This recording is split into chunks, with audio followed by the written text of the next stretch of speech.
Probablemente usted ya está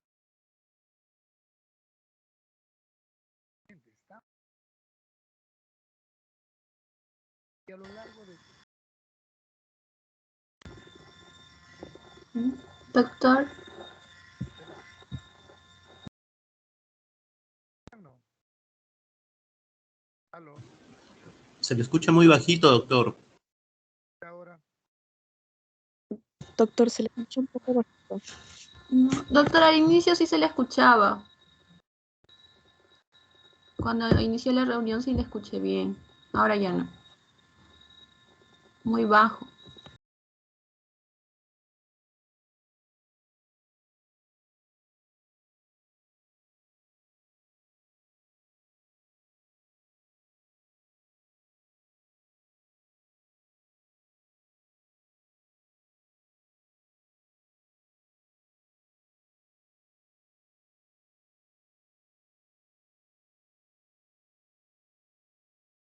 peor.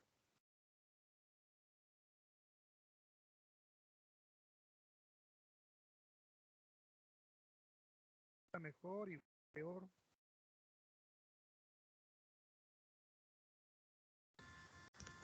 Se le escucha muy bajo, doctor, como si estuviera lejos. Ahora, ¿qué tal? Ahora sí. Ya, entonces así. Listo. Gracias. Les estaba mencionando que ustedes ya están en la última rotación de semiología, lo cual significa que ustedes son capaces de realizar una historia clínica totalmente bien confeccionada y que cumpla con todos los requerimientos que necesitamos para que pueda ser estrictamente un documento que nos permita ayudar al paciente y ayudarnos a nosotros también.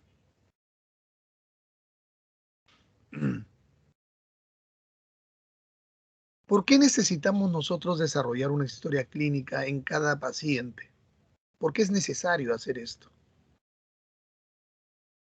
Porque la historia clínica es un documento tanto médico para hacer el seguimiento del paciente en sí, pero también para ciertas circunstancias en las cuales se requiere pues una auditoría o una evaluación desde el punto de vista legal.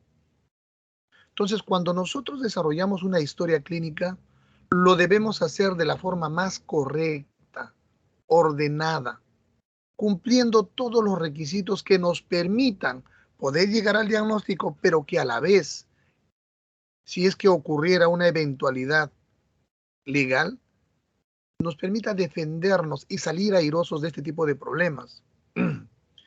Historias clínicas van a encontrar ustedes de diferente tipo y todas van a estar orientadas al servicio o a la necesidad que se tenga para poder evaluar al paciente. Por ejemplo, la historia de emergencia es una historia muy sucinta, dirigida al motivo por el cual el paciente acude a consulta. La de consultorio externo de igual forma. El tiempo es muy breve en consultorio externo, aproximadamente 15 minutos. Por lo tanto, está muy resumida y solamente está orientado también al motivo de consulta. Existen también historias clínicas que se utilizan en los servicios ambulatorios de ambulancias. También está orientada la historia clínica a ver solamente el motivo de la consulta. La historia clínica más completa es la que van a desarrollar ustedes desde su internado. Cuando tengan un paciente que ingresa a hospitalización. En esos casos sí tenemos la responsabilidad de confeccionar una historia clínica completa, totalmente amplia, que cumpla con todos los estándares que ustedes han aprendido.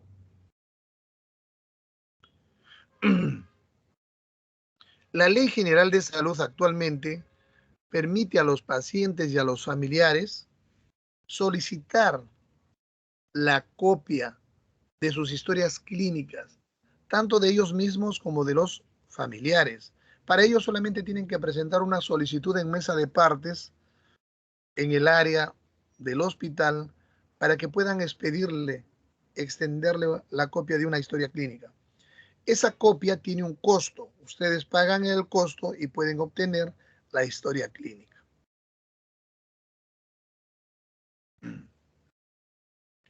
Esto es parte de la historia clínica que ustedes también ya lo conocen, la afiliación, en el cual nosotros vamos a encontrar diferentes datos, pero lo más importante es el nombre. Hay que percatarnos que el nombre que consignamos en la historia clínica corresponda a la persona que estamos examinando. A veces pudiera haber confusión o en otras de forma intencionada, suplantación, para poder ganar, digamos, una atención sin costo. En el Seguro Social, por ejemplo, hay familiares que se suplantan entre ellos porque no son asegurados y por querer ganar una atención, un examen, una hospitalización o un procedimiento, simple y llanamente toman el nombre de sus familiares. O también, por ejemplo, cuando un paciente fallece, ¿no? Hemos tenido esa controversia muchas veces. Un paciente fallece, está con un nombre, llamamos a los familiares y cuando le decimos que ha fallecido, se suscita recién el develamiento y comienzan los problemas porque el paciente que estuvo hospitalizado no es el que consigna el nombre. Entonces hay que tener cierto tipo de cuidado con cerciorarnos de que sea realmente el paciente. ¿Por qué es importante la edad? La edad es muy importante en los pacientes porque hay diferentes enfermedades que tienen prevalencia en algunos grupos etarios. Hablando de historia clínica neurológica, por ejemplo, nosotros vamos a observar que las convulsiones asientan en diferentes grupos etarios. En los neonatos, por ejemplo, se originan porque existen alteraciones metabólicas, ya sea de bilirrubina, calcio o glucosa. En los niños recién nacidos también pudiera ocurrir que sea secundario a una asfixia neonatal o a una infección perinatal. Las convulsiones en los adultos, sobre todo de nuestro medio acá en Perú, generalmente están asociadas a problemas de infestaciones parasitarias como la neurocisticercosis o a la enfermedad infecciosa de la tuberculosis. Si nos alejamos más hacia el otro extremo de la vida, vamos a observar que en los ancianos los problemas de convulsiones responden a otras causas, sobre todo a procesos expansivos intracerebrales o alteraciones vasculares como los accidentes cerebrovasculares. Entonces es importante tener en cuenta por algunas patologías, no solamente en neurología, sino en cualquier otro capítulo que hayan rotado, tienen mayor prevalencia en grupos etarios. Y eso nos permite orientar el diagnóstico. El lugar de nacimiento. Hay enfermedades que prevalecen por regiones. Por ejemplo, la esclerosis múltiple es una enfermedad más de regiones frías del hemisferio norte. También es importante rescatar el lugar de procedencia, ¿no? En nuestro medio, los lugares de mayor, digamos, producción ganadera son Ancash y Cajamarca. Por lo tanto, la prevalencia y la frecuencia es muy alta de neurocisticerco. En la afiliación también debemos consignar la ocupación de nuestro paciente. Muchas veces ellos nos van a orientar a poder diagnosticar cuál es el problema que aqueja a él. Si un paciente viene, por ejemplo, con una polineuropatía, ¿no? Y nos refiere que es un trabajador de grifo, fábrica de pinturas o pilas, entonces nosotros tenemos que tener la responsabilidad de pensar que podría tratarse de una intoxicación por metales pesados. Por el contrario, si viene un paciente que tiene un problema radicular muy localizado, como por ejemplo una lumbalgia, observen ustedes la posición que hace el agricultor para poder cultivar sus sembrados. Entonces en ellos, quien sufre es la columna y probablemente tenga un problema de una hernia discal. En otros casos, vamos a tener pacientes que trabajan en los mercados o en los puertos y ellos están acostumbrados a cargar grandes pesos sobre sus hombros y eso ocasiona que se aplaste también la columna y origine radiculopatías, sobre todo en estos pacientes. En la afiliación, ¿qué otra cosa consignamos? El sexo. En el sexo, también algunas enfermedades prevalecen más en el varón o en la mujer. Por ejemplo, el Parkinson, el ACV y la esclerosis lateral amiotrófica prevalece o predomina más en los varones, mientras que la migraña, la esclerosis múltiple y el Alzheimer es mucho más frecuente encontrarlos en las mujeres. ¿Qué otra cosa nosotros necesitamos consignar en la afiliación?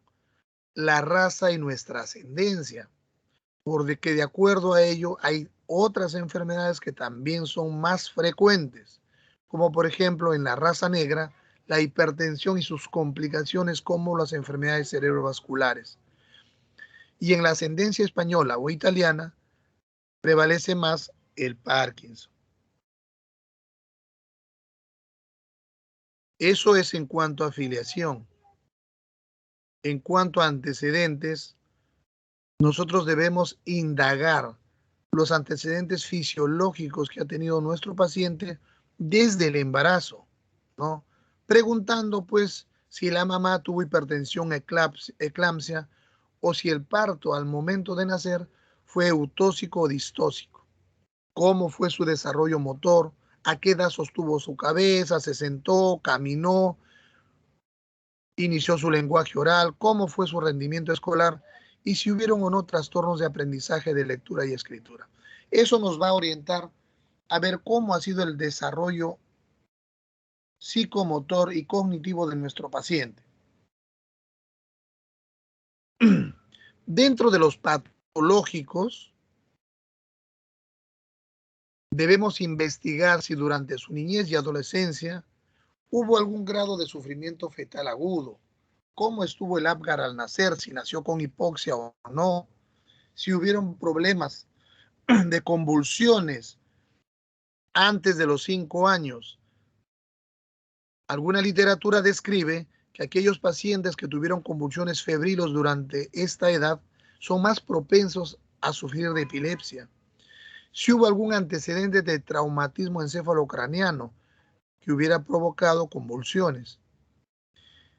Si durante su niñez hubo algún episodio de meningitis, encefalitis o fiebre reumática que lo pudiera predisponer a tener corea de Sydenham o enfermedades postreumáticas.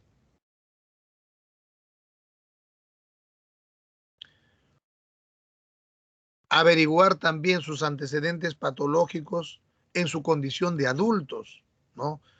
Si padecen de diabetes, hipertensión, obesidad, dislipidemia, son fumadores pesados, porque todas estas enfermedades lo que hacen es provocar o predisponer a enfermedades cerebrovasculares. Si tiene algún problema de arritmia cardíaca, sobre todo de fibrilación auricular, porque esto conlleva a que el paciente tenga mayor riesgo de infarto cerebral. Si el paciente recibe alguna medicación de anticoagulación,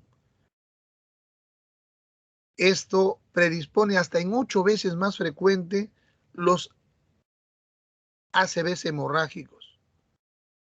Si el paciente es alcohólico crónico o tiene una diabetes de larga data, porque esto también produce neuropatías en los pacientes. Si existe algún trastorno endocrinológico paratiroideo, esto origina tetania, calcificaciones a nivel cerebral e incluso alteraciones psiquiátricas. Si el paciente es o no portador de VIH, porque esta enfermedad va a tener manifestaciones propias a nivel central o periférica, o va a hacer que el paciente sufra infecciones asociadas a su estado de inmunodepresión o por problemas del tratamiento antirretroviral que tiene para su enfermedad. Hay que averiguar también si consume algún tipo de fármaco. Recordemos que hay fármacos que pueden provocar sintomatología parkinsoniana, como por ejemplo el haloperidol, la clorpromacina y la levomepromacina. Otros originan síntomas nerviosos periféricos, como la nitrofurantoína, la isoniazida y los antirretrovirales. Y otras veces, si ustedes también lo van a poder observar, hay medicamentos que originan temblores distales en los pacientes, sobre todo cuando utilizamos broncodilatadores, como el salbutamol o el fenoterol, o le indicamos a nuestros pacientes para una arritmia cardíaca amiodarona. Estos 3 medicamentos producen temblores. Entonces es necesario saberlo y tenerlo en cuenta al momento de evaluar y opinar un diagnóstico. Otros fármacos, como por ejemplo el uso continuo de estatinas, pueden provocar en nuestros pacientes miopatías. A veces utilizamos anticonvulsivantes como la fenitoína, por ejemplo, que si bien es cierto tienen una acción extraordinaria sobre el control de las convulsiones, puede provocar en el paciente ataxia. En otras circunstancias, nosotros vamos a tener pacientes a los cuales les vamos a indicar metoclopramida porque queremos acelerar la gastrocinética, el tracto gastrointestinal que está muy pesado. Y muchas veces vamos a provocar en ellos movimientos involuntarios que se conocen con el nombre de acaticia. Entonces también hay que tenerlo y recordarlo, ¿no? O en otros casos hay pacientes muy lábiles que vienen por dolor abdominal y en los cuales se le administra buscapina, escopolamina o atropina y vamos a originar un cuadro confusional. Entonces, todo lo que estamos mencionando es necesario recordarlos a la hora de nosotros ver a nuestro paciente, evaluar a nuestro paciente, porque de esa forma vamos a poder discernir y determinar cuál es el origen de su problema. Hay que investigar también en los antecedentes generales si nuestro paciente tiene algún hábito nocivo, como por ejemplo alcoholismo crónico, que en algunos va a provocar el síndrome de Korsakoff. Averiguar también el consumo de tabaco. Ya habíamos mencionado que este tipo de hábito nocivo va a provocar enfermedades cerebrovasculares y va a producir también como un factor de riesgo Parkinson. En los pacientes jóvenes que se presentan cuando nosotros ya estemos en la parte asistencial o ustedes estén en la parte asistencial y vean un paciente joven que viene por un accidente cerebrovascular, siempre traten de descartar que no vaya a ser secundario a un problema de consumo de drogas, ¿no? Sobre todo si viene asociado a hipertensión y taquicardia. Y en el inicio del Parkinson, ustedes pueden observar también que el paciente pudiera cursar con estreñimiento.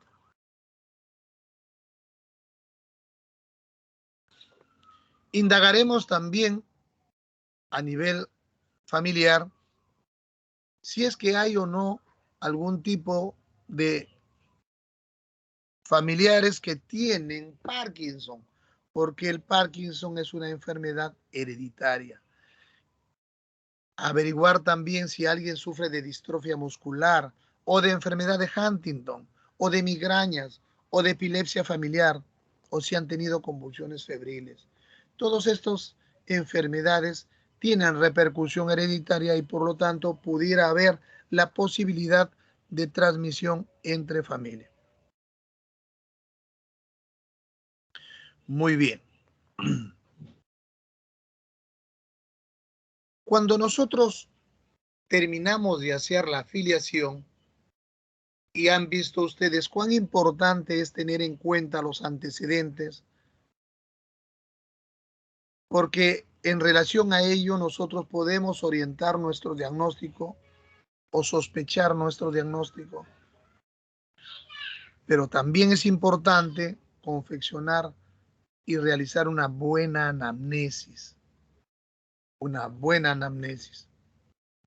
Y en esta parte de la enfermedad actual, nosotros debemos consignar signos y síntomas principales. Signos y síntomas principales. A ver, doctores, ¿qué cosa es un síntoma?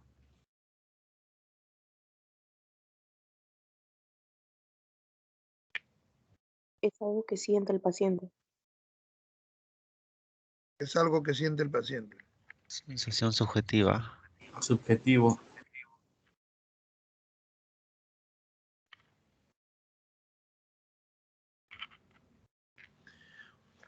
Muy bien. Entonces, a este nivel ustedes ya tienen que saber qué cosa es un síntoma de forma precisa, ¿no? Y qué cosa es un signo. O sea, si yo digo solamente es algo que siente el paciente, puede estar sintiendo, no sé, que alguien lo toca, que escucha algo. El síntoma es una manifestación clínica de la enfermedad, pero que el paciente nos refiere e indudablemente que es el que lo siente. Pero recuerden ustedes que signos y síntomas son manifestaciones clínicas de enfermedad. Uno de ellos es subjetivo, el síntoma, el paciente lo refiere, lo describe como una molestia que él tiene. Y el signo es una manifestación clínica pero objetiva, que nosotros podemos evidenciar durante el examen físico y que puede ser durante la enfermedad aguda o como secuela de esta. Entonces, esos conceptos ustedes tienen que tenerlos muy claros, ¿no? Son manifestaciones clínicas de la enfermedad. Cuando nosotros hablamos de tiempo de enfermedad, tenemos que determinar cuánto tiempo tiene la enfermedad, cuánto tiempo. Si es un tiempo corto, agudo, subagudo, crónico, ¿no? ¿Cómo fue el inicio de su enfermedad? Si fue de forma súbita, brusca o ha sido de forma insidiosa, lenta. ¿Cómo ha sido el curso de su enfermedad? Si ha sido progresiva, poco a poco ha ido incrementándose. Si ha sido ondulante, se presentaba, desaparecía, se presentaba, desaparecía. O si ha sido estacionario el curso. Si se presentó y no progresó y se mantiene allí sin progresar.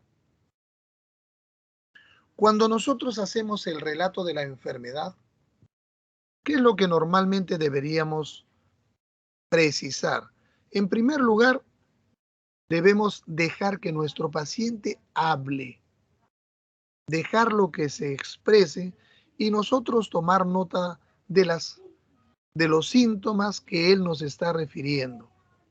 Una vez que él ha terminado de expresar su molestia, nosotros comenzamos a preguntar acerca de los síntomas más importantes que él nos ha dicho y lo vamos a ordenar de forma minuciosa de acuerdo a cómo se han ido presentando estos síntomas y signos, ¿no?, que trae el paciente. Por ejemplo, si viene por un cuadro convulsivo, entonces nosotros tenemos la obligación de preguntarle al paciente y detallar todos los síntomas relacionados al problema convulsivo. no solamente para esta historia clínica, sino para cualquier historia clínica que ustedes confeccionen. Entonces, la descripción del síntoma tiene que ser muy detallada, muy detallada. Entonces, si yo describo, por ejemplo, o los familiares me traen un paciente y me dicen ha convulsionado, entonces yo le tengo que preguntar al paciente si recuerda o no recuerda qué pasó, para poder determinar si hubo o no un aura, algo que le avisaba que pudiera convulsionar, si perdió el conocimiento. Y después de ello, si él no me puede dar ese dato, preguntar pues a los familiares cómo fueron las convulsiones, cuánto tiempo duraron, si las convulsiones fueron parciales, segmentarias, generales, si hubo o no pérdida de conciencia, si hubo o no relajación de esfínteres, si, si después de la duración de la convulsión el paciente se quedó inconsciente, al cuánto tiempo se despertó, si hubo o no recuperación de conciencia, si convulsionó varias veces. Entonces, todas esas cosas yo tengo que detallarlas. Si, si el paciente tuvo fiebre, preguntarle hasta cuánto de temperatura, si lo cuantificó o no lo cuantificó, si esa fiebre se presenta todos los días, si es interdiario, si se presenta en la mañana, en la tarde, en la noche, si está precedida o no de escalofríos, con qué disminuye. Entonces, ustedes tienen, por cada síntoma que les plantea o que les refiere el paciente, ustedes tienen que detallarlo de forma minuciosa. Detallarlo de forma minuciosa. Lo mismo cuando encuentran ustedes un signo. Tienen que detallar de forma minuciosa ese signo. Si encuentran una cicatriz, por ejemplo, tienen que definir la localización de esa cicatriz, la forma de esa cicatriz, si tiene bordes o no regulares o irregulares, el color de la cicatriz. ¿Cuál es la idea? La idea es que cualquier otro colega que ustedes tengan y agarre la historia clínica, puede tan solo observar o leyendo su anamnesis o la historia clínica que confeccionaron, puede orientarse, puede ver, puede imaginarse la realidad que el paciente tuvo o que encontraron o el examen físico que están encontrando ustedes. Esa es la idea de hacer una buena historia clínica. Después que terminan de hacer su anamnesis y su examen físico, van a consignar los síntomas y signos principales. Los síntomas y signos principales son aquellos 3 o 4 síntomas y o signos que nos orientan al diagnóstico. Y para ello ustedes tienen que ver que van a haber síntomas y signos principales, como su nombre lo dice. Hay otros signos y síntomas que son secundarios y que generalmente acompañan a la mayoría de signos y síntomas principales. Entonces, cuando ustedes terminan de hacer su historia clínica, deben hacer una relación de síntomas y una relación de signos de lo que encontraron en su paciente. Y después de ello, precisar cuáles son sus síntomas principales y cuáles son sus signos principales. De tal forma que una vez identificado y unido estos, ustedes colocan sus 3 o 4 signos y síntomas principales y el que lo lee puede orientar, tan solo observando esos principales, un diagnóstico. Esta es una relación de algunos síntomas de enfermedades del sistema nervioso que se los dejo a ustedes para que los puedan leer. Una forma de hacer la historia clínica, pero referido a cómo debe realizarse la anamnesis, ¿no? Por ejemplo, esta es una anamnesis de cefalea, ¿no? Ustedes también revísenla porque redunda simplemente en lo que ya hemos conversado hace un momento, en la descripción detallada de cada una de las características que pueda tener un síntoma. Y en el examen clínico, no se olviden que nosotros podemos hacer un diagnóstico mirando al paciente, tan solo con la ectoscopía, siempre y cuando haya una manifestación patognomónica de la enfermedad.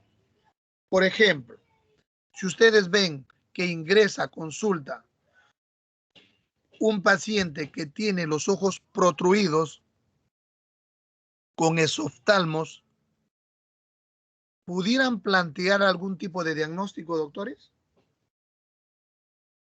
Hipertiroidismo, doctor. Muy bien, entonces eso nos orienta a pensar que podría tratarse de un problema de hipertiroidismo. Así es. Si ustedes ven que ingresa a su consultorio un paciente que viene caminando lentamente y se coge con la mano derecha el cuadrante inferior derecho, ¿qué pudieran estar sospechando? Apendicitis. Una Un patología cuadro de inflamatoria apendicitis. apendicitis aguda, ¿no? Así es. Si ustedes ven que viene, ingresa a su consulta un paciente, por ejemplo, que viene con la cara muy grande, cuadrada, que habla disfónico, que tiene macroglosia, ustedes lo ven que es alto, ¿no? ¿Qué piensan? Acromegalia. Acromegalia. Muy Acromegalia. bien. Entonces, la ectoscopía, cuando el paciente tiene un signo patognomónico, nos puede orientar al diagnóstico. Si ustedes, por ejemplo, tienen un paciente en la parte neurológica que ingresa arrastrando el miembro inferior derecho, no moviliza su miembro miembro superior derecho, y además de eso tiene disartria, ¿qué estarían pensando?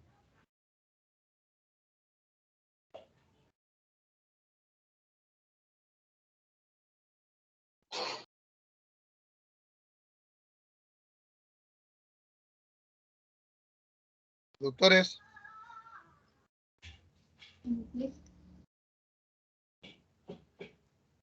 no los escucho. Doctor, ¿podría ser una lesión de la corteza del hemisferio izquierdo? Puede ser Claro, distintos tipos de claro. lesiones. Eso, digamos, es la explicación fisiopatológica, ¿no? Pero ¿qué sospechan ustedes si un paciente que viene arrastrando el pie no puede mover el hemicuerpo derecho y no les puede hablar bien? ¿Qué le puede estar ocurriendo? ACV. ACV. Así es. Entonces, hay ectoscopías que nos van a orientar a pensar en determinados diagnósticos, a pensar. Ahora hay que hacer nuestro plan de trabajo para poder precisarlo, corroborarlo. Muy bien. Lo que no deben olvidar ustedes también en el examen clínico es hacer la evaluación de las funciones vitales. No puede pasárseles por alto, no solamente porque deben consignarlo en la historia clínica, sino porque cuando ustedes tengan un problema médico legal y les consigne, pero usted ni siquiera le tomó la presión, pero usted ni siquiera le tomó el pulso, ni siquiera le contó la respiración y el paciente por eso se murió.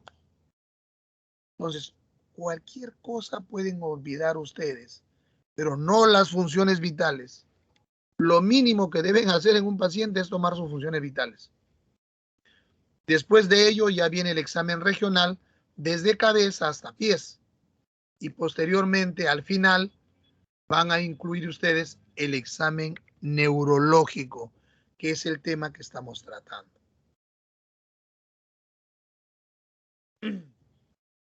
Después de haber hecho el examen regional, ustedes van a hacer el examen neurológico. Y el examen neurológico tiene un orden. El examen neurológico es sistematizado, integrado, de tal forma que trata o que traten ustedes en lo posible, si son ordenados, de no obviar algún tipo de evaluación. Y empezamos por el estado de conciencia, el nivel de atención, la actitud, la marcha, la motilidad, tanto pasiva como activa, el equilibrio, la coordinación, los reflejos y los nervios craneales.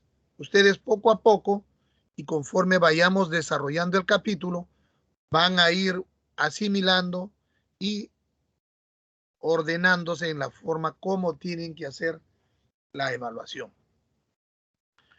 Lo que sí tienen que hacer para llegar a un diagnóstico es, además de hacer una buena historia clínica, una buena anamnesis y un buen examen físico, es ser ordenados para poder precisar su diagnóstico. Les había mencionado que primero deben hacer un diagnóstico de signos y síntomas. Eso es importante que lo tengan ustedes para su formación académica. Terminan de confeccionar su historia clínica y hacen una relación de síntomas y signos. Y después de eso determinan cuáles son sus síntomas principales y sus signos principales. Una vez hecho eso, van a hacer ustedes el diagnóstico sindrómico. No existen síndromes generales. Muchas veces observamos nosotros en algunos alumnos o internos que comienzan a poner síndrome respiratorio, síndrome digestivo, síndrome neurológico. Eso no existe.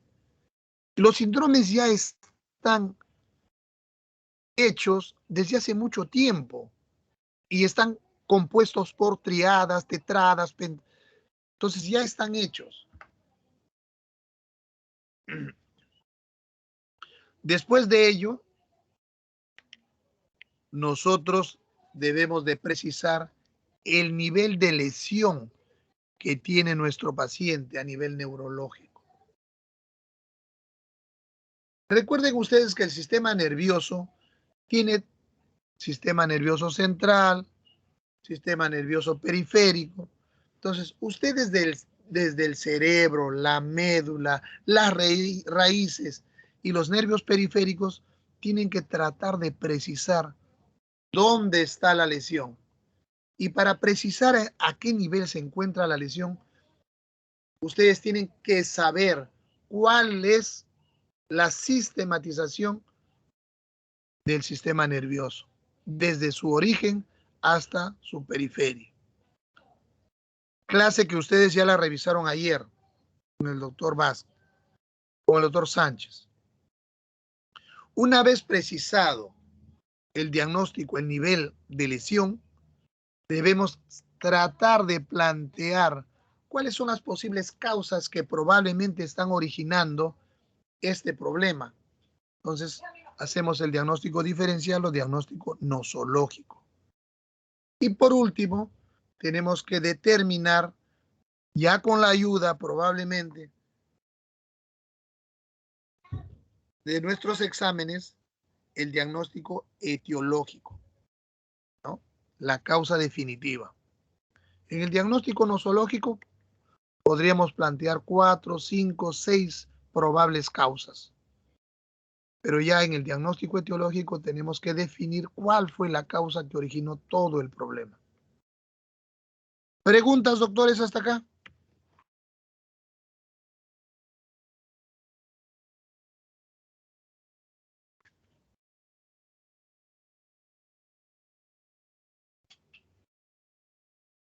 ¿No hay preguntas?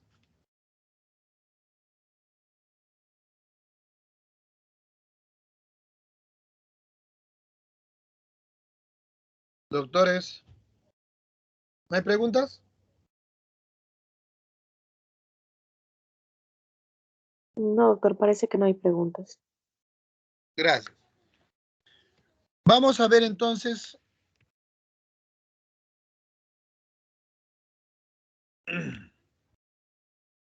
Vamos a ver en un momentito si ustedes entendieron lo que yo les estoy explicando o no. Muy bien. Entonces, les había comentado que no existe síndromes generales. Así que en lo posible, traten ustedes de plantear bien sus síndromes. Si es en la parte, por ejemplo, abdominal, y yo les digo, este paciente tiene ictericia, fiebre y dolor en cuadrante superior, ¿qué síndromes me plantearían? ¿Podría ser síndrome biliar, doctor? O muy genético. Un síndrome, no le escuché bien, doctora, repita. ¿Un síndrome biliar podría ser? No, porque no existen síndromes generales. Doctor, le escuché por ahí, alguien habló. Un síndrome ictérico, doctor. Tampoco. Doctor, ¿podría repetir, por favor? No se le escuchó. Ictericia, fiebre, dolor en cuadrante superior derecho. Triada de Charcot, doctor, de las Muy bien, colangitis. doctor. Muy bien, una colangitis aguda. Así es la triada de Charcot. En todos los segmentos y en todos los capítulos ustedes van a tener que aprender cuáles son los signos y síntomas principales para poder armar su síndrome. Hay algunos, como por ejemplo el que mencionaron hace un momento, que es signo y síntoma, y que es un signo y síntoma principal, como la ictericia. Pero cuando esta ictericia se acompaña de otras cosas, como fiebre y dolor abdominal, ya el enfoque es diferente. Ya no pueden hablar ustedes de síndrome ictérico. Tienen que hablar de triada de Charcot y probablemente una colangitis aguda. De igual manera, en neurología hay síndromes claramente establecidos y vamos a mencionar los tres principales en este momento. Si viene un paciente que tiene mucho dolor de cabeza, se queja de dolor de cabeza intenso, insoportable, está vomitando, entonces ustedes tienen la responsabilidad de pensar que podría tratarse de un síndrome de hipertensión endocraniana. Hasta el momento, por las manifestaciones, está incompleto. ¿Qué les faltaría? Les faltaría hacerle un fondo de ojo para encontrar si existe o no edema de papila. Si ustedes hallaran las tres, cefalea, vómitos y edema de papila, indudablemente que es un síndrome de hipertensión endocraniana. Este síndrome de hipertensión endocraniana en un inicio se comporta así, pero posteriormente, cuando avanza y se complica aún más y ya está en un estadio muy complicado, puede cursar con hipertensión, bradicardia y deterioro del estado de conciencia, ¿no? Eso lo van a ver ustedes con el doctor Carbonell cuando haga la clase de síndrome de hipertensión endocraniana. Pero lo que debe quedar grabado en su cabeza es esto: paciente que viene con mucho dolor de cabeza, vomitando, ustedes por favor piensen que podría tratarse de una hipertensión endocraniana. Preguntas, doctores. Doctor, una pregunta. Disculpe. ¿El paciente podría venir con signos de glaucoma o antecedentes de glaucoma en el síndrome de hipertensión endocraniana en vez No, porque el de... glaucoma es una enfermedad que tiene una presentación diferente. En el glaucoma el paciente refiere oculalgia intensa, muy intensa, y la cefalea generalmente es en hemicránea. Cuando hablamos de hipertensión endocraniana, el dolor de cabeza es global, muy intenso, y el paciente viene con vómitos característicos, explosivos. Lo mencionaba, doctor, porque en el glaucoma creo que hay un incremento de la presión intraocular Y el incremento de la presión intraocular también, no sé si me podría dar el edema de papila. En el síndrome de hipertensión endocraniana, a diferencia del glaucoma, que es una hipertensión, un aumento de la presión intraocular, por eso le decía, como es localizado, el paciente lo que va a quejar es dolor de ojo. En cambio, en el síndrome de hipertensión endocraniana, lo que el paciente refiere es cefalea intensa. Son sintomatologías totalmente distintas que cuando ustedes hagan su historia clínica, su anamnesis, tienen que saber precisar para no confundirse. Señor, ¿a usted le duele el ojo o le duele la cabeza? ¿De dónde parte el dolor? Me duele el ojo, doctor, me duele, parece que fuera a reventar mi ojo. Eso es glaucoma. Y de allí se irradia hacia atrás, toda esa parte de mi cabeza también me duele. En la hipertensión endocraniana, el paciente se queja de dolor de cabeza intenso. Doctor, me revienta la cabeza, toda la cabeza me duele, me revienta, ¿no? Y eso se acompaña pues de vómitos. ¿Quedó claro, doctora, su duda? Sí, doctor, gracias. Volviendo al síndrome de hipertensión endocraniana, por favor, todo paciente que tenga con cefalea y vómitos, piensen que podría estar haciendo hipertensión endocraniana. El otro síndrome que vamos a revisar es el síndrome meningio o meningoencefalítico también. En este nosotros vamos a encontrar generalmente cefalea, o sea, dolor de cabeza, no tan intenso como en el de hipertensión endocraniana, pero también lo vamos a encontrar asociado muchas veces a deterioro del estado de conciencia y fiebre. Entonces, cuando un paciente nos refiere o cuando la familia nos refiere, se estuvo quejando de mucho dolor de cabeza, tiene 2 o 3 días de fiebre, ahora yo lo veo con trastorno de sensorio y ustedes lo examinan y evidencia que tiene rigidez de nuca, la rigidez de nuca es el signo patognomónico del síndrome meningio. También van a ver ustedes que el síndrome meningio no solamente tiene un origen infeccioso, sino tiene otros orígenes. Pero si tiene rigidez de nuca, su obligación es pensar en un síndrome meningio. Entonces ya tienen ustedes hasta el momento 2 síndromes bien constituidos para que puedan pensar en ellos. Y por último, el otro síndrome que quería mencionarles es el síndrome piramidal. Este síndrome está caracterizado ¿por qué? Porque el paciente tiene debilidad o parálisis de un segmento corporal o de un hemicuerpo. Entonces, cuando ustedes ven, evalúan que un paciente tiene debilidad de un segmento corporal o de un hemicuerpo, tienen que pensar en un síndrome piramidal. Algo está lesionando la vía piramidal. ¿Dónde está situado? No lo sé todavía. Puede ser a nivel de corteza, puede ser a nivel de decusación, puede ser a nivel medular, puede ser a nivel periférico, no lo sé, pero está originando este problema. Generalmente se acompaña el síndrome piramidal de hiperreflexia, de espasticidad y de un signo patognomónico, así como hemos dicho para el síndrome meningio que la rigidez de nuca es un signo patognomónico. Para el síndrome piramidal, el signo patognomónico es Babinski. Babinski y sucedáneos. Doctores, ¿alguna pregunta hasta acá?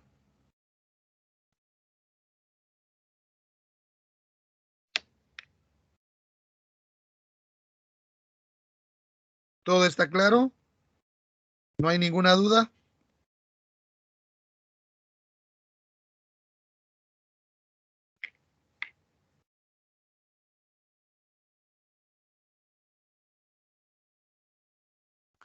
Sí, doctor. Avanzamos entonces.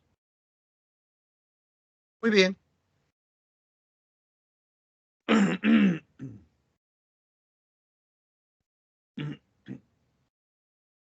Entonces, a ver, un voluntario, por favor.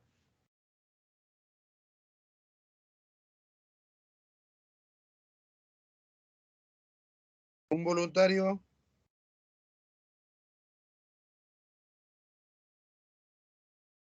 Vamos, doctores, despierten.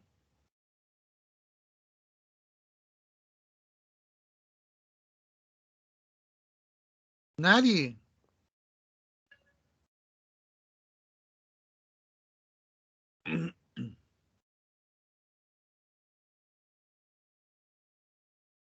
A ver, doctora Celia, ¿se encuentra por ahí? No. Sí, doctor. Muy bien. A ver, lea usted, por favor, el primer caso. Ya. Caso A. Varón de 70 años acude a emergencia por disminución progresiva de mi cuerpo derecho, que inició en mano, luego pie y evolucionó hasta que arrastre el pie, al caminar. Muy bien, hasta ahí nomás. Presenta, Hasta ahí nomás. Listo. A ver, doctora Celia, vamos a ver. ¿Qué habíamos dicho? ¿Qué diagnóstico sindrómico podría plantear usted? podría ser el síndrome piramidal, doctor. Así es, muy bien. Entonces, cuando tengan ustedes un paciente que tiene disminución progresiva o disminución del hemicuerpo derecho o de un segmento corporal, lo primero que tienen que hacer es plantear su síndrome piramidal, ¿no? Y ahora dígame, ¿y ya lo pensó? Entonces, ¿qué más acompaña al síndrome piramidal? ¿Qué más acompaña usted? Él lo cubre en su cerebrito, que habíamos mencionado. ¿Qué más debe acompañar? Bueno, tiene trastorno, ¿no? De la motilidad, parálisis progresiva, ¿no? Claro, eso es lo que nos describe, lo que está evaluando usted, lo que nos ha dicho el paciente.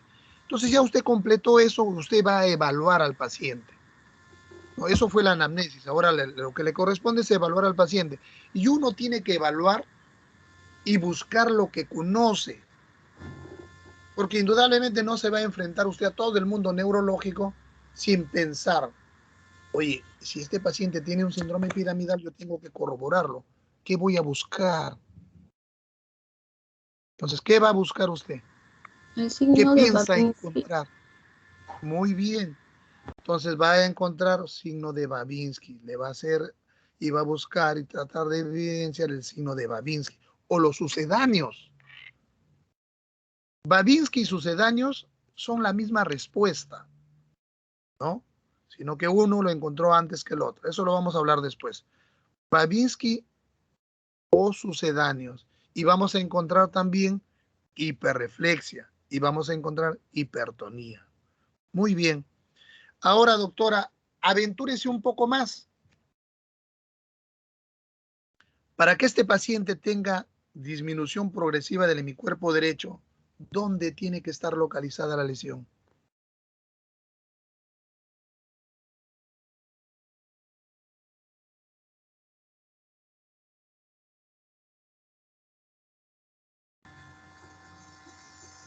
Observe que tiene disminución progresiva del hemicuerpo derecho. ¿Estará la lesión a nivel periférico? Mm, sí, también podría ser, No, no, porque ¿no? no nos explica. O sea, lo que quiero es que acá ustedes traten de ser racionales. Cuando hay un compromiso periférico, solamente está comprometido el segmento que se compromete. Si es miembro superior mano, solamente mano. Si es miembro superior plexo, solamente miembro superior. Pero acá tenemos un compromiso de todo el hemicuerpo. O sea, yo tengo que tener la localización de esa lesión que me permita determinar, que me origine, mejor dicho, todo ese compromiso del hemicuerpo. ¿Será a nivel radicular? Tampoco, ¿no es cierto? Tampoco no puede ser a nivel radicular, porque si me duele solamente la parte ciática, me va a doler un solo miembro. Pero acá yo tengo el compromiso de los dos. Sigo pensando, ¿será a nivel medular? No, porque si es a nivel medular, el compromiso debería ser de la médula hacia abajo. Y estaría comprometido más miembros inferiores. Pero acá no, acá el paciente tiene el hemicuerpo, un lado, todo un lado del cuerpo. Entonces, yo pienso y digo, oye, este problema tiene que ser a nivel cerebral, a nivel de la primera neurona motora. ¿En dónde? Ah, en el hemisferio izquierdo. ¿Por qué? Porque todas las haces nerviosas se decusan y van a inervar el hemicuerpo contralateral. Entonces, ¿dónde va a estar, doctora, el nivel de la lesión? En el hemisferio izquierdo, doctor. ¿Entendieron esa parte? ¿Entendieron? Hay que buscar el nivel de lesión que nos explique el compromiso que tiene el paciente. Muy bien. A ver, un voluntario. Ahora sí, un voluntario.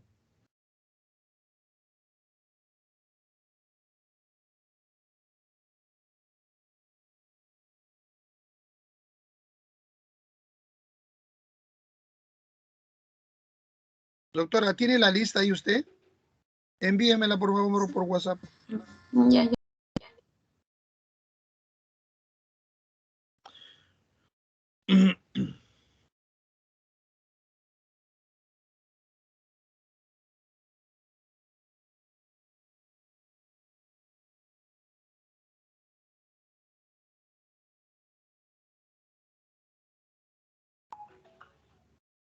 Gracias.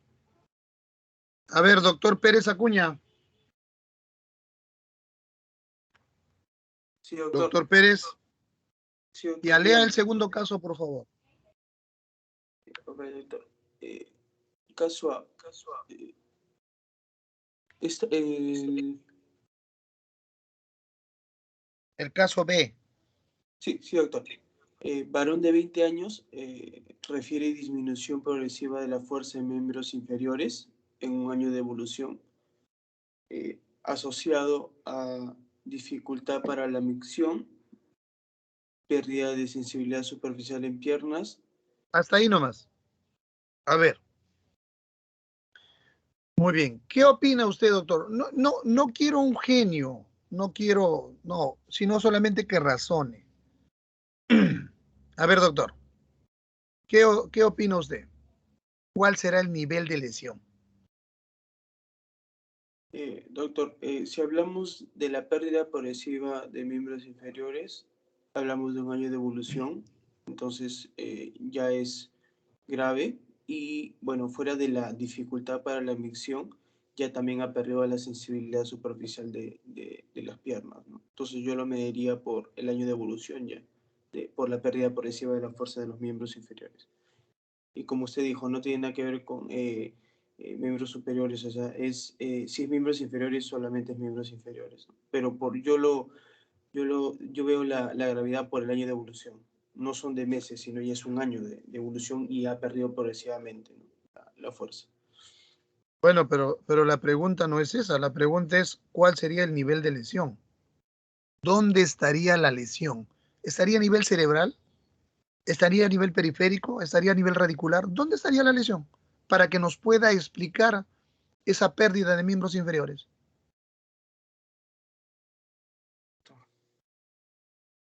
A ver, piensen, pues, piensen cualquiera, ¿ah? Ayúdenle al doctor, piensen, de forma racional, no necesitan, es como un circuito eléctrico, no necesitan, Doctor, adelante. ¿sería lesión medular? ¿Por qué, doctor? A ver, explíquenos. ¿Por qué a nivel médula? La Eh, explicación es simplemente comparando, ¿ah? ¿Por qué a nivel medular? Si fuera a nivel cerebral, sería hemicuerpo, ¿no es cierto? Claro. No podría uno segmentarlo arriba y abajo, ¿o no? Ujú. Muy bien. Eh, Si fuera solamente periférico o radicular, ¿cómo sería? Solamente estaría comprometido un miembro. No podrían estar comprometidos los dos, ¿cierto? claro, sí, doctor. Ujú. Entonces, la única posibilidad que tenemos es de que la lesión asiente ¿a dónde? En un nivel donde comprometa ambos haces. Y ese único nivel es medular. Así es, doctor. Es medular. Muy bien. Continúe usted, doctor Pérez. ¿Qué encontraron? Bueno, doctor, fuera de la dificultad para la emisión, la pérdida de sensibilidad, hubo hiperreflexia, eh, Balsbinki bilateral y anestesia en la D10. Y Muy bien. ¿Y eso y eso dígame, qué doctor, significa? ¿Qué ¿cuál, significa doctor? eso? Lo que está leyendo usted en este Ah, momento. Si hay Babinski bilateral, hay hiperreflexia, ¿qué significa? primero, doctor, la hiperreflexia en sí es autónoma y es una reacción, si no me equivoco, creo que anormal, ¿no? Y exagerada. Es como un movimiento involuntario, ¿no? Ante una estimulación que va a tener el paciente, ¿no?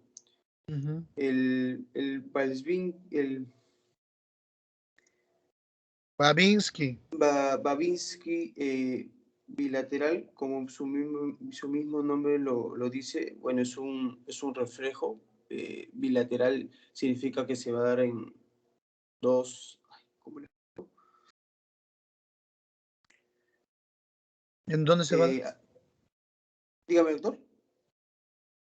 No sé, ¿dónde se va a dar? Usted dice, significa que se va a dar dónde. ¿Qué habíamos dicho de Babinski? ¿Qué cosa es? Es un signo patognomónico que nos habla de qué cosa.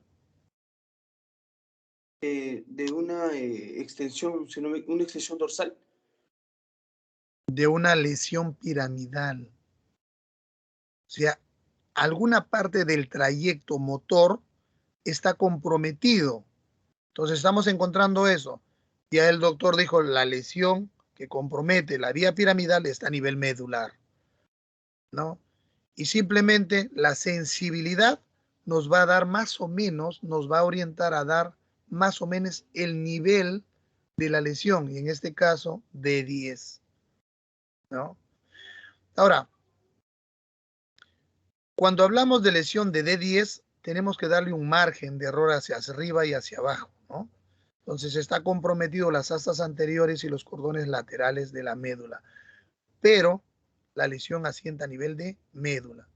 Preguntas, doctores, por favor. La idea es que ustedes ya empiecen a razonar, empiecen a elucubrar de acuerdo al compromiso que encuentran dónde puede estar la lesión, a nivel cerebral, medular, radicular, periférico, dónde está esa lesión. Eso es lo que quiero.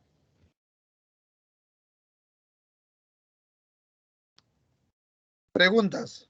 Doctor Pérez Malqui, doctora Pimentel, doctora Pinedo, doctora Ramírez. Preguntas. Doctor, no importa cuál sea la lesión, o sea, me refiero cuando habla de las extremidades inferiores, por ejemplo, piernas en este caso. Yo pensaba que, o sea, solamente tendría que haber en una, pero en las dos se complicaba, ¿no? Pero yo A había ver, claro. a ver, a ver. Por eso tienen que preguntar. Si usted considera que es una sola, si es una sola, ¿a dónde le inclinaría? A lo que es un radicular, ¿no?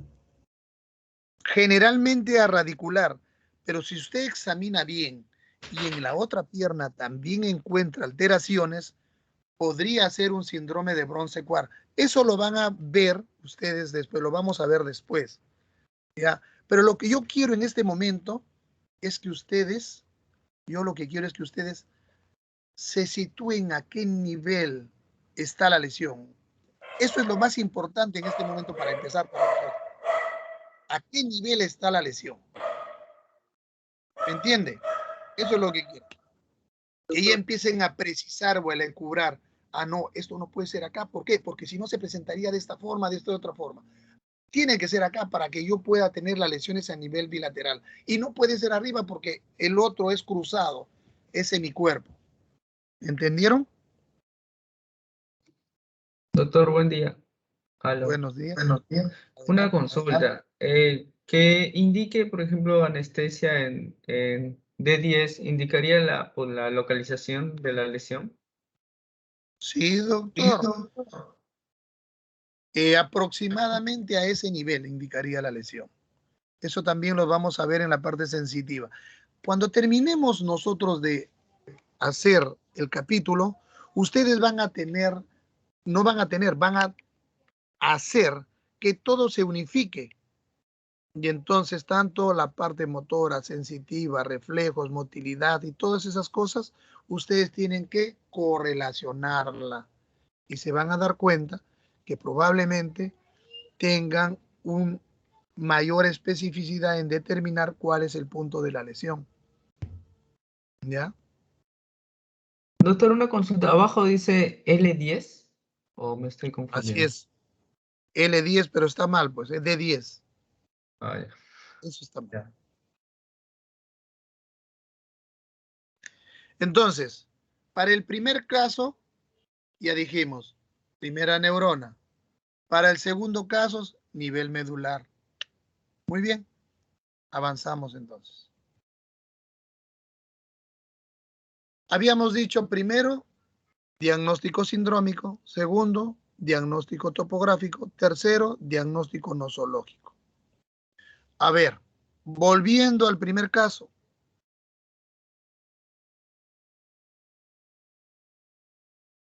Doctora Pimentel.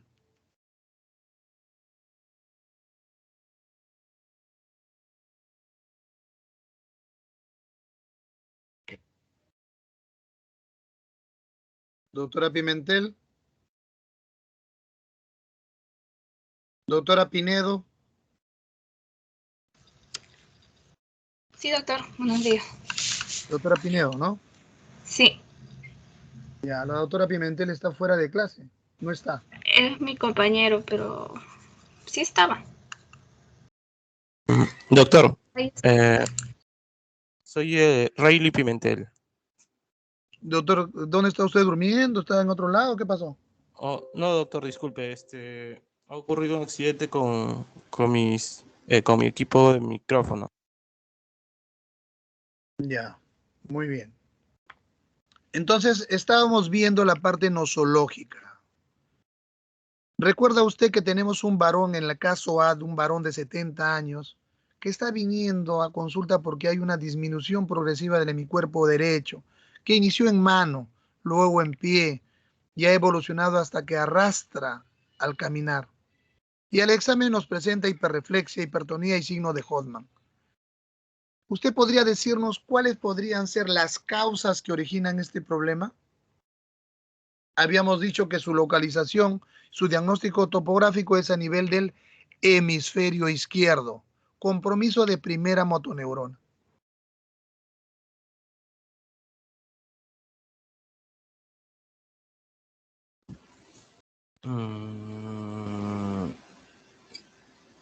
Bueno, doctor, puede ser un ACV o una lesión cortical de largo de tiempo, ¿no? Porque si mal no me recuerdo, el homúnculo de Penfield muestra cómo las áreas de la corteza del cerebro empiezan con la mano a nivel temporal y va creciendo. ¿Podría ser? Sí, podría ser, doctor, si es que usted lo plantea así, pero en este caso nosotros estamos frente a un paciente varón de 70 años que acude a la emergencia. Entonces, si acude a la emergencia, el cuadro es agudo, ¿no?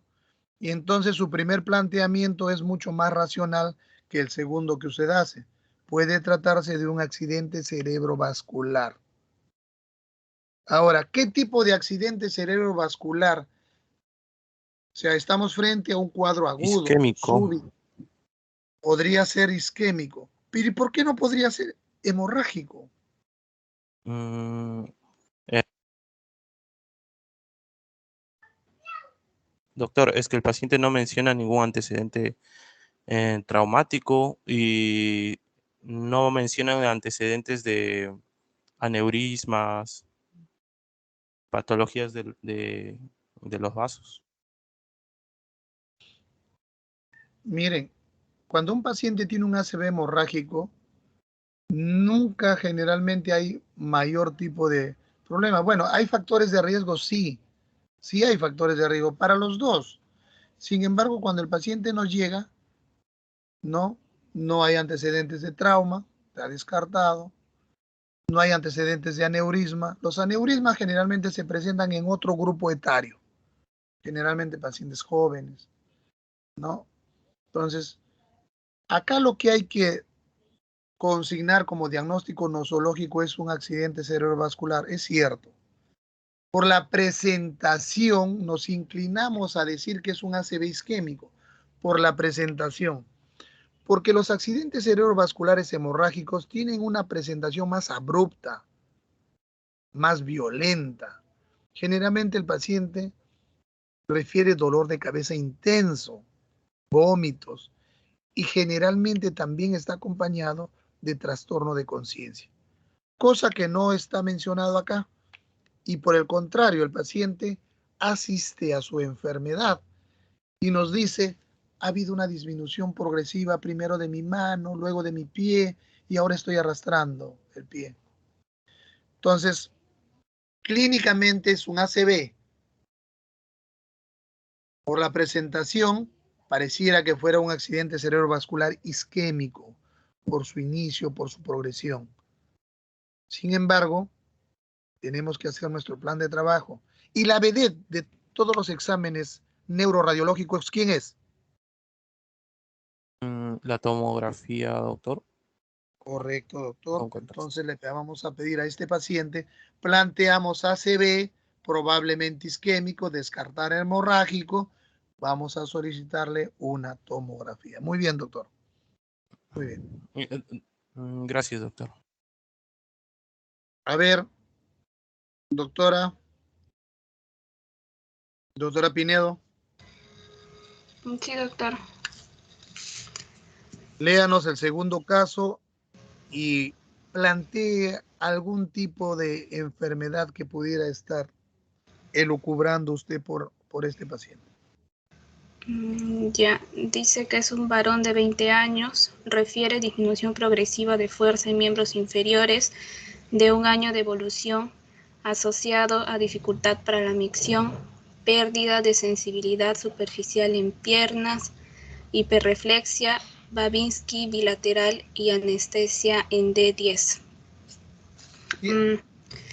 Ya lo habíamos pensado, recuerda usted, ya lo habíamos pensado y dijimos primero el diagnóstico sindrómico, después el diagnóstico topográfico y habíamos mencionado que la lesión de este paciente asentaba a nivel medular. ¿Se acuerda usted o no? Sí, doctor. Ya. Entonces, ¿qué causas pudieran estar ocasionando este problema? A nivel medular. ¿Podría tratarse de algún tipo de tumor? Un tumor medular. Claro. Entonces, sí, muy bien. ¿Qué otra cosa? Está bien lo que está planteando. Debido, más que todo eso, ¿no? Por el tiempo, porque también si hubiese sido de repente un accidente, eso hubiera sido más brusco, ¿no? Este es un inicio, esto es insidioso sobre todo, porque podría darse el caso de que si hubiese sido brusco por un accidente, hubiese podido haber una fractura vertebral, algo que involucre también, ¿no? La médula. Pero... Perfecto, doctora. Está bien. Entonces, como bien dice la doctora, acá el problema es progresivo, es crónico, ¿no? Entonces, no podríamos pensar en un problema traumático, que es lo más frecuente que origina este tipo de lesión. Un accidente, una caída, origina este problema. Acá hay algo que está creciendo y que poco a poco está comprometiendo la médula. Y esto es para englobar todo, tumores, infecciones, granulomas, quistes. Hablamos de proceso expansivo intramedular, ¿no? Muy bien, doctora. A ver, doctora Ramírez Pacheco.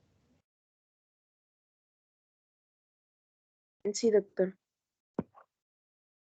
Muy bien, avanzamos entonces, ya tenemos diagnóstico sindrómico, ya tenemos diagnóstico topográfico, tendremos también diagnóstico nosológico y ahora vamos a tratar de llegar al diagnóstico etiológico. ¿Qué cosa es lo que originó todo ello? ¿Ya? En el primer caso, se hizo la tomografía y nosotros encontramos que tiene un problema de un infarto cerebral. Usted no es necesario que lo sepa tampoco, ¿ah? ¿Qué planteamiento diagnóstico etiológico podría plantear?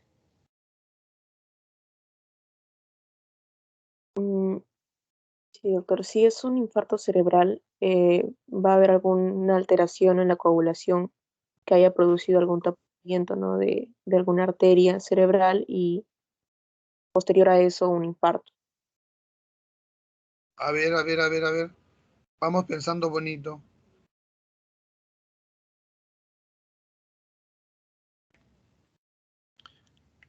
Repita usted lo que ha dicho, pero de forma pausada y vaya explicando. Bien. Indicó que había un hallazgo de infarto cerebral en la Así tomografía. es, por tomografía. Por ello, bueno, un infarto es debido a una ausencia de irrigación sanguínea. Correcto. Por lo tanto, habría que analizar, bueno, lo que es la irrigación y ver cuál fue el vaso que se lesionó para llegar a ese infarto cerebral. Correcto. Mm,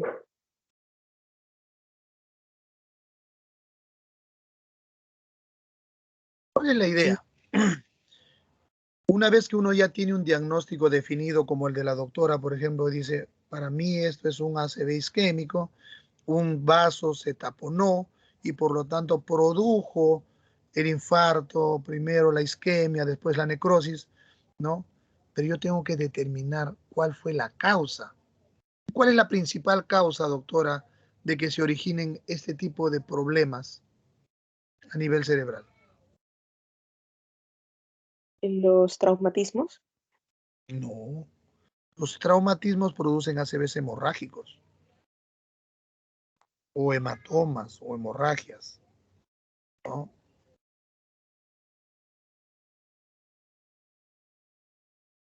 Recuerden ustedes, no interesa, doctora, no importa que no lo sepa, pero después de hoy día sí ya lo vas a ver. Las principales causas de infarto a nivel cerebral lo producen las arritmias cardíacas y a la cabeza está la fibrilación auricular. Entonces, todo paciente que tiene fibrilación auricular, estos pacientes tienen que ser anticoagulados, porque si no, tienen el potencial de provocar ACVs multiinfartos a nivel cerebral. ¿Ya? Ya cuando revisen ACVs, se van a dar cuenta que puede ser por cardioembolismo o por ateroembolismo. ¿Ya? Eso ya lo van a ver cuando hagan ACV. ¿Sí? Muy bien, doctora. Entonces, el diagnóstico etiológico fue una arritmia cardíaca. El paciente fue un paciente fibrilador. Pues a partir de allí se disparaban trombos hacia el cerebro, provocando cardioembolismos y originando el problema del infarto cerebral. Muy bien.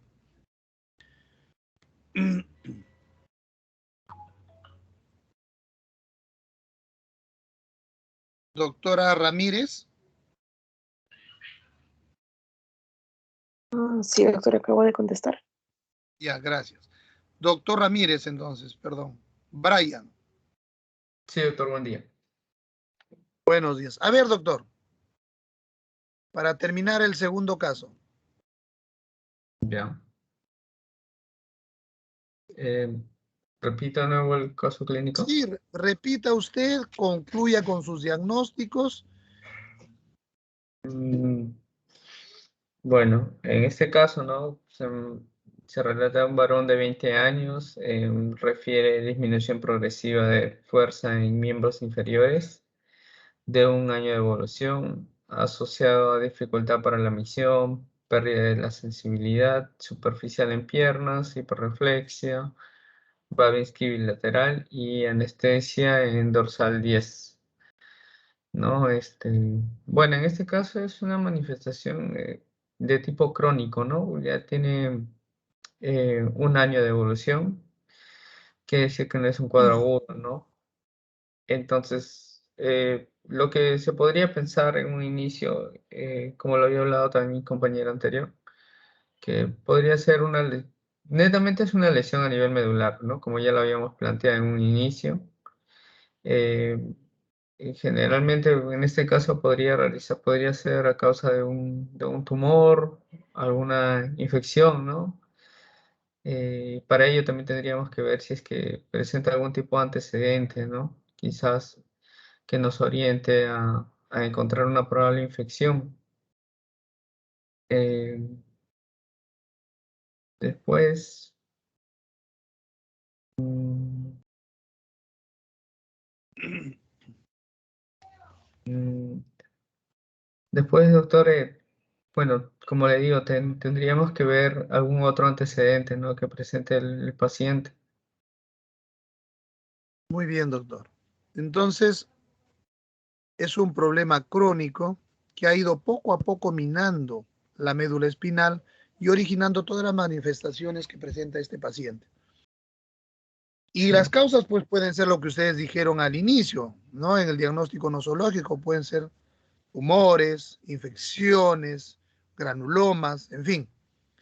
En este caso, la enfermedad, luego de haberle hecho una resonancia magnética, se concluyó que si bien es cierto existía un proceso expansivo que estaba comprimiendo la médula, se tuvo que biopsiar.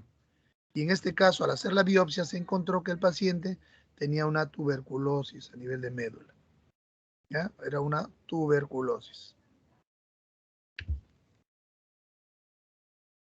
Muy bien.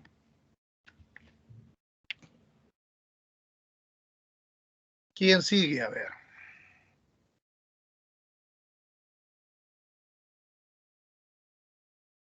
Doctora Ramos Cholán. Sí, doctor, buenos días. A ver, doctora, vamos con otro casito. Lea, por favor. Ok. Paciente de 20 años que súbitamente presenta cefalea intensa y luego de gritar de dolor cae. Pierde la conciencia y al despertar presenta hemiplegia derecha. Continúa con leve alteración de la conciencia. Muy bien, hasta ahí. Haga usted la correlación de diagnóstico sindrómico, nosológico, topográfico y etiológico. Sindrómico, topográfico, nosológico y etiológico. A ver, le escuchamos. A ver, puede ser una aplicación a nivel radicular o periférico. ¿Por qué, doctora?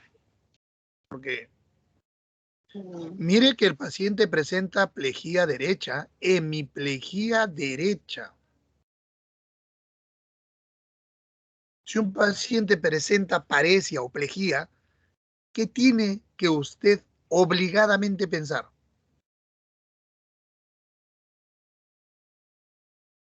Cerebral, doctor. No, pero el primer diagnóstico sindrómico, ¿cuál es? El primer diagnóstico Bueno, es la el lesión es sindrómico. el síndrome piramidal, el síndrome piramidal. Pero, a ver, pero ya yo no quiero que adivinen, porque se supone que todo lo que hemos hablado ya tienen que haber ustedes, digamos, asimilado algo. Ya no quiero que duden. Todo paciente que presenta paresia o plejía, ustedes tienen la obligación de pensar en un síndrome piramidal. ¿Ya? Háganlo así. Piensen en un síndrome piramidal. Basta que ustedes digan, a ver, oye, este paciente tiene paresia, tiene plejía. Ya, esto es un síndrome piramidal. ¿De qué? A nivel ¿De dónde? ¿Cuál es el nivel de lesión? ¿Será cerebral? ¿Será Lesión medular? medular, ¿Será ¿A dónde es? lesión medular. Pero para que sea medular, recuerde usted que la médula, cuando la lesión está en médula, va a originar lesión bilateral y hacia abajo. Y esta paciente presenta lesión de un hemicuerpo derecho. Por lo tanto, ¿dónde debería estar la lesión?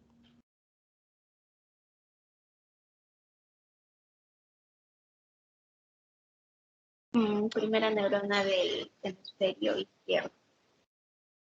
Correcto. Ahora sí. Entonces, síndrome topográfico, lesión de primera neurona, hemisferio izquierdo. Muy bien. Ahora, ¿qué diagnósticos podría plantear?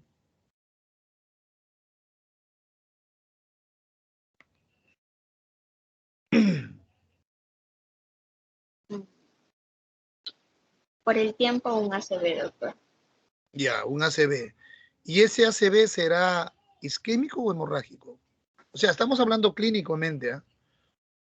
Vamos a pensar clínicamente todavía. Isquémico, doctor. ACV isquémico. Recuerden que los ACVs isquémicos son de presentación más insidiosa, progresiva. Generalmente el paciente no presenta mucho dolor de cabeza o dolor de cabeza intensa. Miren que este paciente ha presentado un dolor de cabeza muy intenso, hasta ha gritado de dolor, ha perdido la conciencia. Entonces, por esas características, lo más probable es que se trate de qué cosa, de un ACV hemorrágico. ¿Ya? ¿Qué tenemos que hacer entonces? ¿Qué le pedimos? Usted ya planteó, usted me dice ACV isquémico, yo le digo probablemente no lo sea un ACV hemorrágico, y para nosotros dilucidar si es isquémico o hemorrágico, ¿qué le pedimos? Una tomografía. Una tomografía, y en la tomografía sale un ACV hemorrágico. Ahora, esta paciente, al contrario, recuerdan ustedes del paciente varón de 70 años, en los cuales la edad misma de por sí es un factor de riesgo para desórdenes cerebrovasculares. Esta paciente tiene 20 años, solamente 20 añitos. Entonces, habíamos conversado en los antecedentes, en la afiliación, que hay circunstancias en las cuales cierto tipo de problemas asientan más en determinados grupos etarios. Podríamos pensar que se trata de un problema de desorden cerebrovascular o plantearíamos otra posibilidad. Es una paciente joven.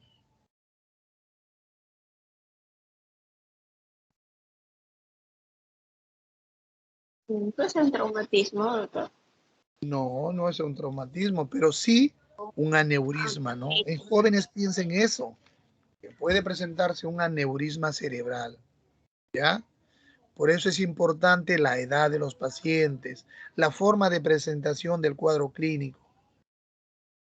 Preguntas, doctores, por favor, para todos. ¿Alguna pregunta? ¿Está claro este concepto? ¿Está claro este caso? ¿O tienen dudas ustedes?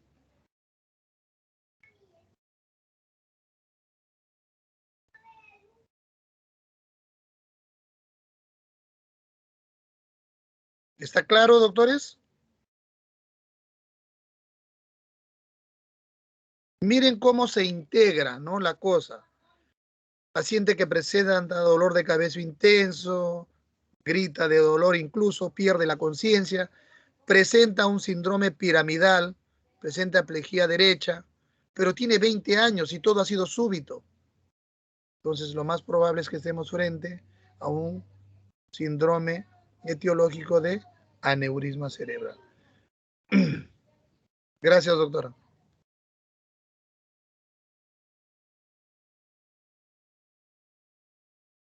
Muy bien. Muy bien, doctores. Preguntas, por favor.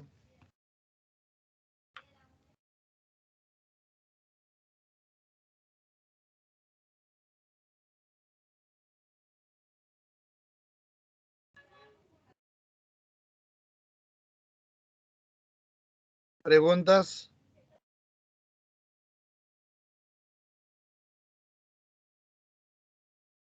Muy bien. Si no hay preguntas, gracias por la atención. Por favor, estudien. Ya, estudien. Habíamos conversado con la doctora, su delegada. Tienen que presentar videos después de cada práctica que hacen ustedes con sus respectivos profesores. Ustedes tienen que replicar lo aprendido y lo van a replicar en familiares o amigos a los cuales ustedes van a hacer la evaluación. La única forma de aprender es practicando. Y si no van a practicar, lamentablemente la teoría se les va a escapar. Tienen que practicar y practicar. Y una vez que ya lo hacen bien, hacer un pequeño video de 3 minutos máximo, ya lo más conciso posible. Y eso entregárselo a cada uno de sus profesores para que los puedan evaluar y les ponga su nota respectiva. O sea, los videos entran como parte de la nota práctica. Por favor. ¿Cuándo estamos terminando el capítulo, doctora?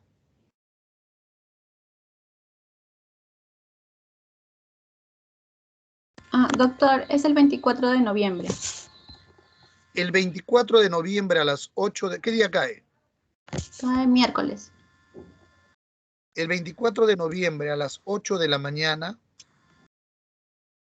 o 9 mejor, a las 9 de la mañana es el examen teórico.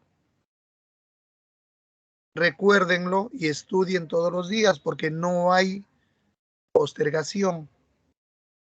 El 24 a las 9 de la mañana es el examen teórico. ¿Ya? Así que no piensen ustedes que va a haber postergación o cosa por el estilo. No lo va a haber. Así que yo programo para ese día, lo subo al Teams y ese día se presenta a esa hora su examen.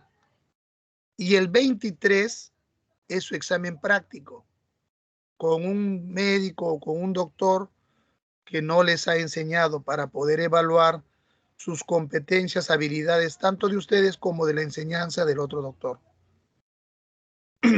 ¿Alguna pregunta, doctores?